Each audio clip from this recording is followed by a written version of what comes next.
तीन साधु हिंदी कहानी। एक औरत अपने घर से निकली। उसने घर के सामने सफेद लंबी दाढ़ी में तीन साधु महात्माओं को बैठे देखा।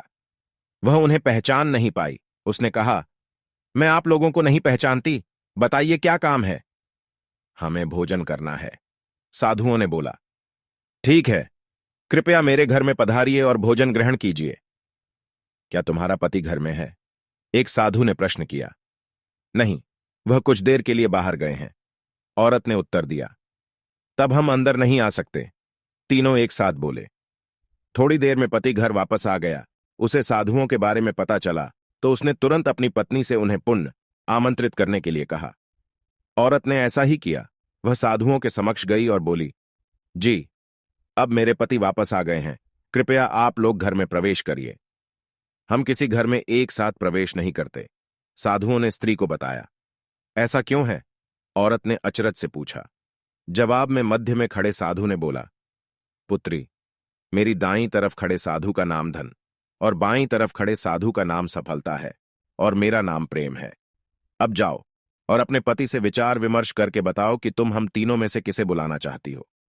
औरत अंदर गई और अपने पति से सारी बात बता दी। पति बेहद खुश हो गया। वाह, आनंद आ गया, चलो जल्दी से धन को बुला लेते हैं।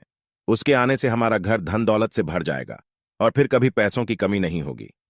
औरत बोली, क्यों ना हम सफलता को बुला लें, उसके आने से हम जो करेंगे वो सही होगा और हम देखते देखते धन दौलत के मालिक भी बन जाएंगे। तुम्हारी बात भी सही है, पर इसमें मेहनत करनी पड़ेगी। मुझे तो लगता ही धन को ही बुला लेते हैं, पति बोला। थोड़ी देर उनकी बहस चलती रही पर वो किसी निश्चय पर नहीं पहुंच पाए और अंतत निश्चय किया कि वह साधुओं से यह कहेंगे कि धन और सफलता में जो आना चाहे आ जाए।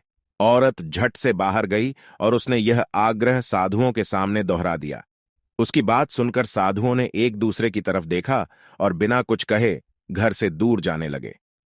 अरे, आप लोग इस तरह वापस क्यों जा रहे हैं? औरत ने उन्हें रोकते हुए पूछा। पुत्री, दरअसल हम तीनों साधु इसी तरह द्वार द्वार जाते हैं और हर घर में प्रवेश करने का प्रयास करते हैं। जो व्यक्ति लालच में आकर धन या सफलता को बुलाता है, हम वहां से लौट जाते हैं, और जो अपने घर में प्रेम का वास चाहता है उसके यहां बारी बारी से हम दोनों भी प्रवेश कर जाते हैं। इसलिए इतना याद रखना कि जहां प्रेम है वहां धन और सफलता की कमी नहीं होती। ऐसा कहते हुए धन और सफलता नामक साधुओं ने अपनी बात पूर्ण की।